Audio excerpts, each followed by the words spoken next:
Be sure to follow our YouTube page, Christopher Michael Watson. That's Michael with a Y instead of an I. And also follow me on Twitter at C Michael. Once again, Michael with a Y, W. And on Instagram, just my full name as well, Christopher Michael Watson. And we also have the Insta page for From Your Understanding. So follow that as well. Just follow it all. Do it. Do it.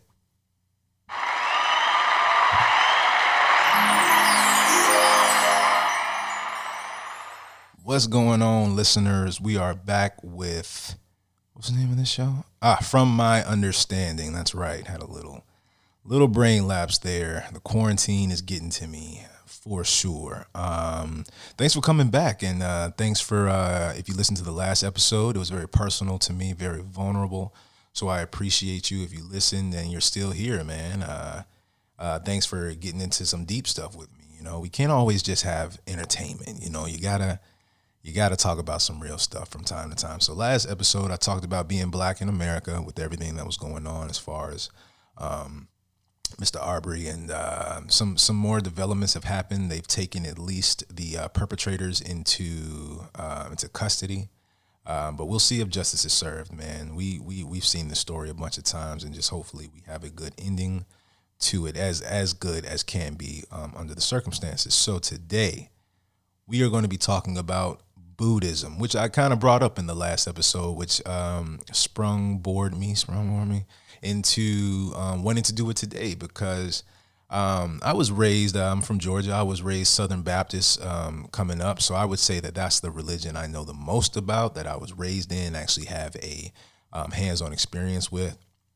But I discovered Buddhism at a certain point in my life. I kind of had this discovery just with religions in general. I saw that there was a benefit into knowing all of them, and that not one might, there might not be a true one over the other. I'm not going to say anybody's wrong, but I have my personal opinion, which is that religions are stories. They're allegories created to teach the masses about just how to live better, to take us out of the animal world, truly into being human beings.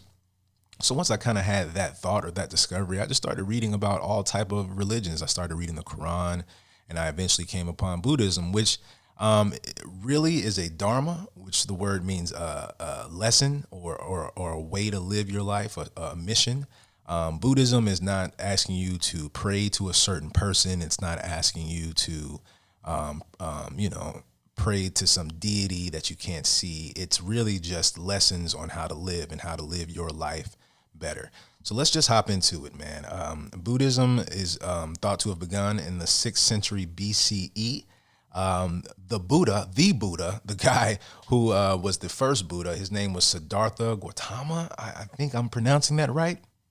But he actually was a prince. He started his life as a prince, and his mother had a dream. She had a dream that her son was going to either become an amazing leader, like an amazing leader of people that the world had never seen before, or a holy man, some type of holy man that would change the game.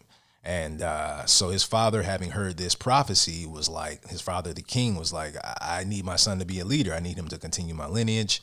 And so he gave his son everything. He locked his son in the palace, and he gave his son everything. He lavished him with everything that his son could think of. So for the first 20 some odd years, I'm kind of making that number up now, he just lived in the palace and got married, even had a kid, and every wish he had came true, or whatever he wanted. Eventually, he started to venture outside of the palace. I think he took 4 trips outside of the palace, and each trip he saw something different. He saw something that he hadn't encountered before. I think the first time he met an old man, which he hadn't really seen age before. They had kept aging from him. The second time out, he saw a sick man, like a man in the city who was sick. He had never seen anybody be sick before. He'd never been sick. And then he saw a dead man on the 3rd trip, and he had never seen death before, never encountered death. And but the 4th trip, he saw, I think it was a man that was happy. Maybe he was happy and sick. Either way, the man was happy. And he saw that even in all this suffering, there was a way to be happy. So then Siddhartha eventually decides to leave the palace, including his family, and he wants to set out to find out where the suffering is coming from, how suffering happens. So Siddhartha, at the beginning, he decides to give away everything. He thinks that all of this lavishness of his life is what has been holding him back from enlightenment. Enlightenment becomes his goal. And so he's like, okay, I'm going to just give away everything. I'm not going to eat. I'm not going to enjoy anything. I'm just going to fast. Fasting became his life until where he eventually just became almost like bones. And he couldn't, as any human being, he couldn't keep up with that lifestyle. He saw that this was also causing more suffering. He couldn't even find the energy to be enlightened. So he decided to eat a little bit. And so then he started to eat. And maybe I think he went too far past eating, like he went from fasting to eating too much. And so what he eventually determined is that you have to have a middle path, which is a phrase I took from Buddhism that has really stuck with me in life, is that a guitar string too loose won't play, too taut it will snap. You have to find the middle path. And that is that's the pretty much what people refer to Buddhism is as the middle path. It's you not going too far to the right, not too far to the left, but you are finding the middle ground. And so Siddhartha he wasn't the Buddha at this point, started to play around with this idea. And so he decided to meditate on this. He meditated under a fig tree for, I think, 29 days, close to a month. And on the 29th day, he got it. He reached enlightenment. He reached enlightenment and became the Buddha. And the word Buddha actually means teacher. So again, Buddhism is not centered around a God. It's not centered around a deity. It's centered around you finding your dharma, your purpose of your life, and breaking out of suffering.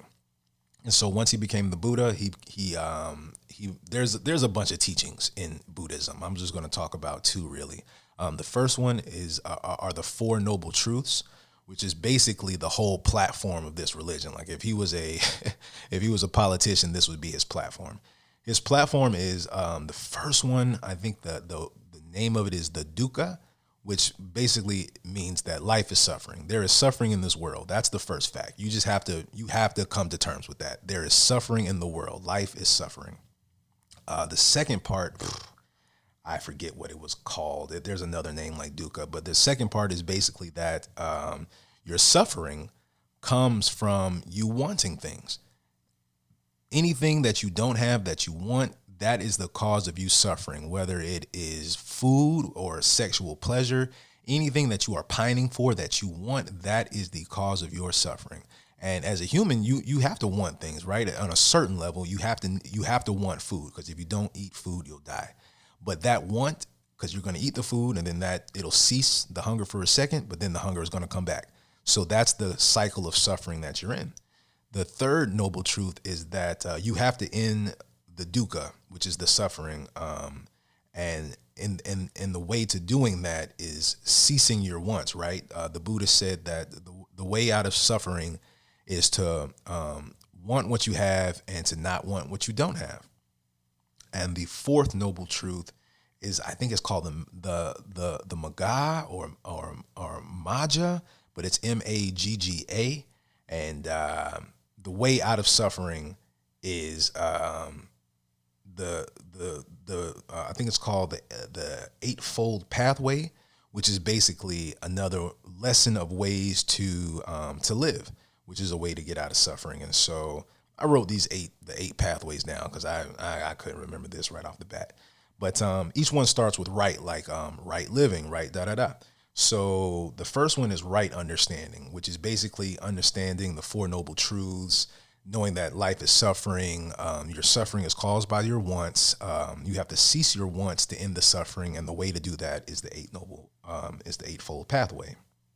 The second one is, so the first one is right understanding. The second one is right thought, which is just basically thinking properly, correctly, not wanting too much, not wanting too little, so on and so forth. The third one is right speech, which is you can't be saying negative things. You can't be tearing people down. You have to be speaking positively into this world.